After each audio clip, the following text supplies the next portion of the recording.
Danny Boulanger. Ça vaut la peine d'être répété. Et entraîneur-chef du club de plongeon Rouge et Or de Québec. J'insiste tellement, c'est quelqu'un d'absolument particulier. Je le connais bien. Je tiens à ce que ce gars-là vous raconte son cheminement. Un cheminement d'intellectuel. Lui, là, c'est le plus pur des intellectuels passionnés. Il est avec nous maintenant. Salut, Danny! Bonjour René. Comment vas-tu, toi?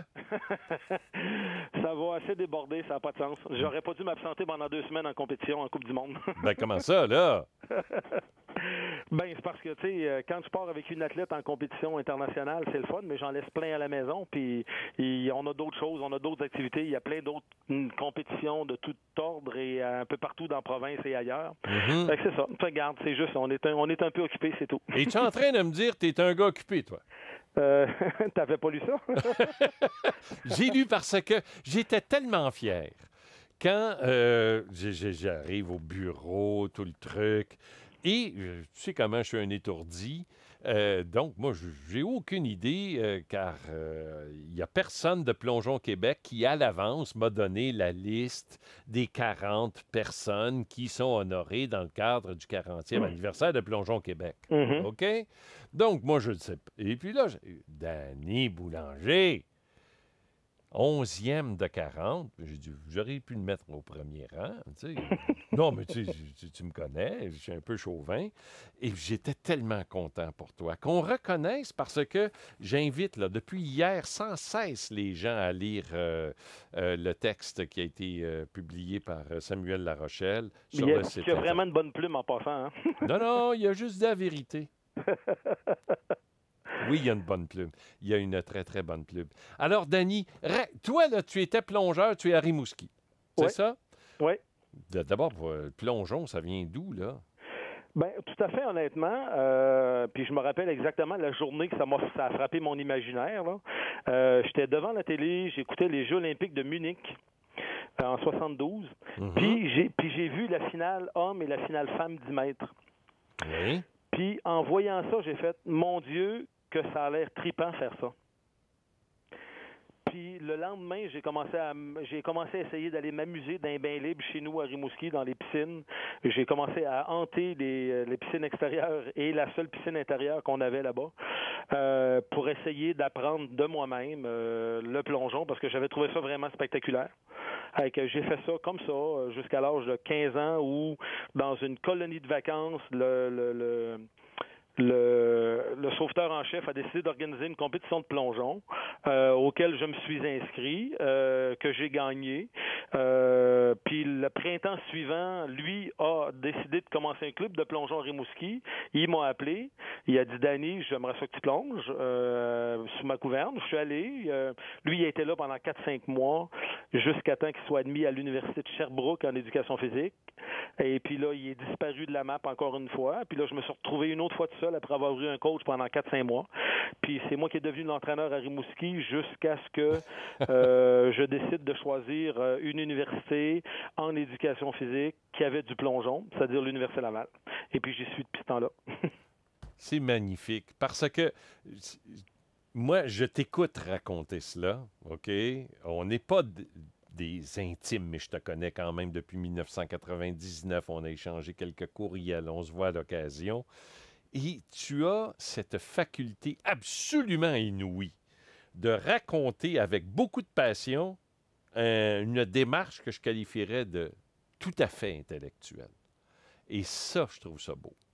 Je te dis, je trouve ça très beau. Et c'est ce que raconte ce texte parce que là, toi, tu pars de ton Rimouski, tu es devenu un autodidacte coach, si je peux te qualifier ainsi. Oui, oui. Hein? Tu dis, l'éducation physique, moi j'aime ça, ça serait pour moi. Tu t'en vas, tu t'inscris à l'éducation physique éventuellement à l'Université Laval. Et puis là, je te cite parce que c'est entre guillemets dans le texte, tu dis, j'ai donné mon corps à la science. Explique-nous ça. Bon, je suis une personne incroyablement curieuse, puis puis toujours à la recherche, puis j'ai toujours été de même, je pense, là, toujours à la recherche de solutions, puis je suis toujours à l'affût de comprendre ce qu'on fait, pourquoi on le fait, comment ça fonctionne, où on s'en va avec ça. Et puis, ben, quand je suis arrivé ici, en fait, j'étais pas en éducation physique que j'étais au bac en sciences de l'activité physique. C'est pas la même chose. C'est pas tout à fait la même chose. Okay. Le bac en éducation physique, c'est une majeure, c'est-à-dire 60 crédits dans un domaine qui s'appelle l'activité physique, avec un 30 crédits qui est une mineure en enseignement. En fait, c'était ça dans mon temps, moi. Et puis, par contre, il y avait aussi le bac spécialisé, celui que j'ai pris, où les 90 crédits étaient dans les sciences de l'activité physique. D'accord. Fait que moi, je me suis inscrit donc au bac en sciences de l'activité physique parce que ça m'intéressait. Moi, je me voyais pas enseigner au primaire pour secondaire l'éducation physique. Moi, je me voyais coach de plongeon, intéressé à travailler avec des gens intéressés à travailler avec moi. Parce que quand tu t'inscris dans une activité comme le plongeon, c'est une participation volontaire. Alors qu'à l'école, tu es obligé d'y aller. Puis moi, la clientèle obligée, elle m'intéressait pas tellement. Donc, j'avais choisi l'activité physique. Et puis, pendant que je suis ici, je me rends compte que il y a plein d'étudiants qui font des maîtrises et des doctorats, qui essaient de découvrir des nouvelles façons que ce soit d'enseigner des habiletés motrices, des nouvelles façons de s'entraîner pour améliorer la condition physique générale ou la condition spécifique, être capable de sauter plus haut, être plus flexible, être plus se rendre plus compte de ce que son corps fait, peu importe. Fait que moi, à toutes les fois qu'il y a quelqu'un qui a besoin de sujet pour une expérience quelconque, ben si j'ai l'impression que ce que lui est en train d'essayer de découvrir pourrait m'être utile, ben je me propose comme volontaire. Ça fait que j'ai donné des échantillons de muscles, j'ai participé à des expériences de stimulation électrique où on fait contracter les muscles hors de ta volonté. Tu es branché sur un appareil à 120 volts fondamentalement, puis tu crains le truc jusqu'à temps que ton muscle ait l'impression qu'il va y éclater parce qu'il est contracté tellement fort par le choc électrique. Regarde, name it, à toutes les fois qu'il y avait un sujet que je trouvais intéressant, je me proposais comme bénévole parce que je savais que pour eux autres, se détacher pour se sentir moins coupable de t'utiliser, il allait me donner les renseignements sur la recherche elle-même, puis s'il allait réussir à découvrir, s'il découvrait quelque chose, effectivement. Alors là, tu as dit, ça marche. Ça marche oui. tellement qu'on va s'entraîner d'abord, là. Ben oui. 7 jours par semaine. 7 heures par jour. Ouais. C'est beaucoup, là. Tu te trouves pas un peu excessif? Ouais, puis je continue de penser que c'est dur, tu sais. Moi, si je retourne là, dans le temps de mon grand-père, qui était bûcheron, qui s'en allait travailler, il se levait le matin quand l'hiver, avant le lever du soleil, il déjeunait, il s'en allait après ça dehors, puis il bûchait toute la journée. Ces gens-là dépensaient, je sais pas, 8, 9, 10 000 calories par jour. Puis, j'ai jamais entendu parler bon, OK, il est mort jeune d'un problème, là, mais enfin, puis ça, c'est une autre histoire. Mais j'ai jamais entendu parler que lui ait dit qu'il était blessé, qu'il avait mal à quelque part, qu'il n'était pas capable de travailler. Il a toujours été capable de travailler les 6 mois que ça durait, du matin jusqu'au soir, 8 heures physiquement, sans problème. Fait que moi, dans ma tête, ça a toujours été possible de le faire, premièrement. Deuxièmement, je me suis toujours dit que quand on n'est pas capable de le faire, c'est juste qu'on s'est rendu là peut-être trop rapidement, mais que si on y va progressivement puis qu'on fait ça comme il faut, j'ai l'impression que c'est un régime de travail qu'on est capable de supporter. Puis, ben, comme c'était moi mon cobaye, je pouvais bien prendre les décisions que je voulais puis m'essayer. Et puis, ben, ça a pris 2 ans, mon bac puis mon certificat, ça a duré au total 4 années. Fait que ça m'a pris 2 ans à se rendre à ce niveau-là, mais quand j'ai été rendu à ce niveau-là, j'étais capable de m'entraîner 7 heures par jour. Et c'est parce que j'espère que les gens sont attentifs. C'est que pendant ce temps-là, là, on a 90 crédits à accumuler. On n'est pas en vacances après 7 heures.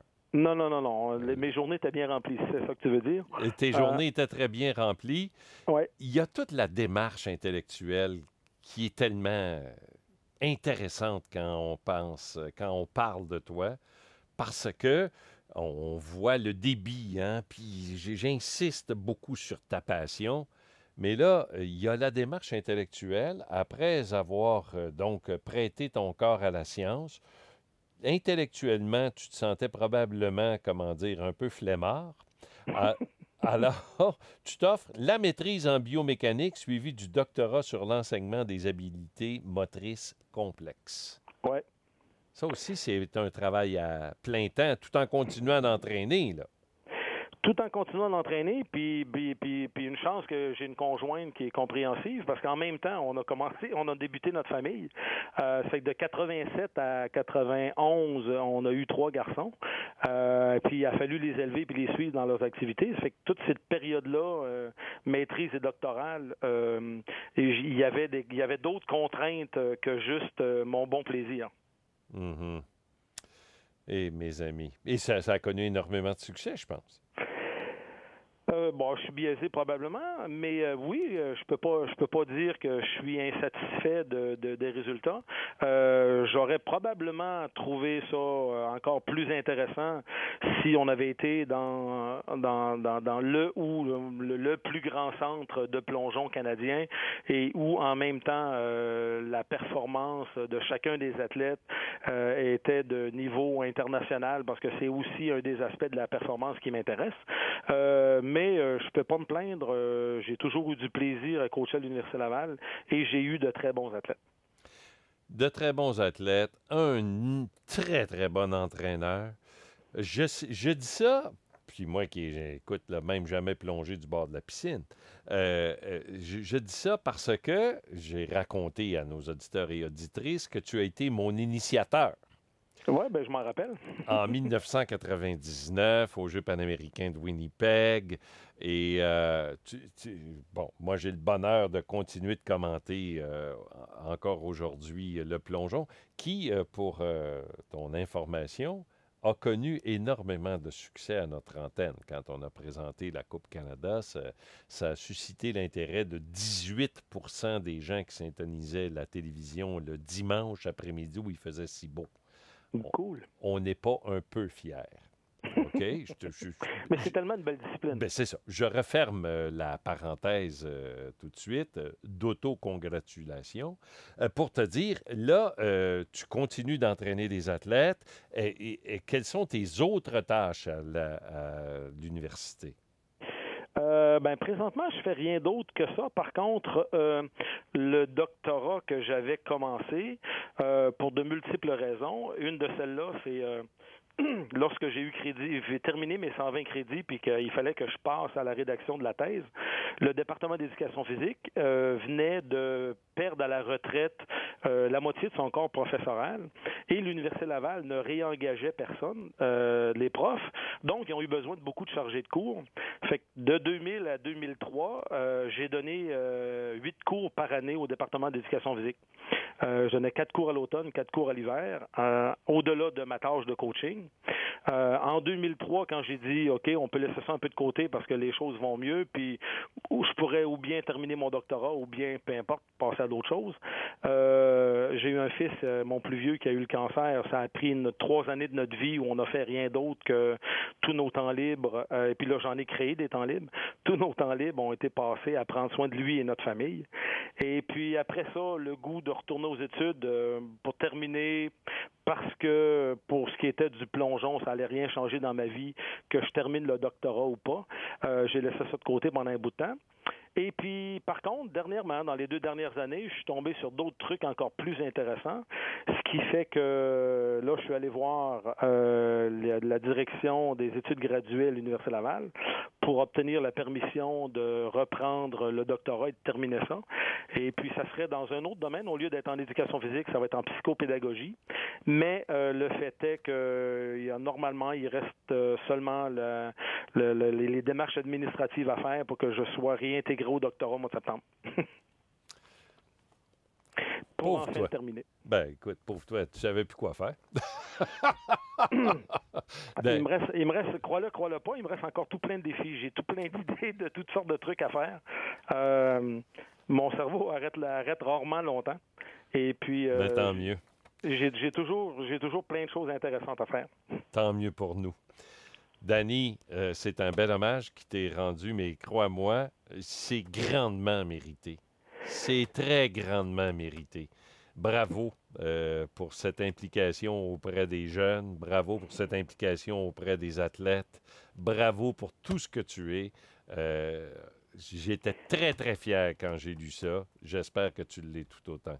J'étais très content, j'étais très fier. Je dois remercier Plongeon Québec d'avoir pensé à moi. Mais au bout du compte, puis je pense que c'est ça qu'il faut aussi comprendre dans les relations de travail qu'on a eues, toi et moi. C'est que j'adore ce que je fais, puis j'adore avec qui je le fais. Et puis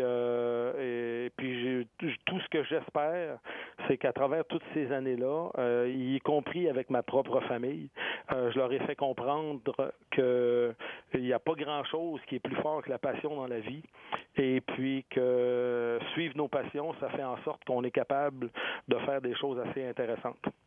Merci beaucoup. Bonne fin de journée, parce qu'il doit te rester 2-3 trucs à faire.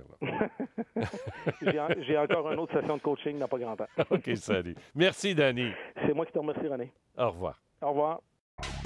Vous écoutez Sport Extra au 156 sur Sirius, une radio branchée sur le sport, avec une équipe d'animateurs et de chroniqueurs passionnés. Toute l'actualité sportive sur Sport Extra, la radio des sports de Radio-Canada.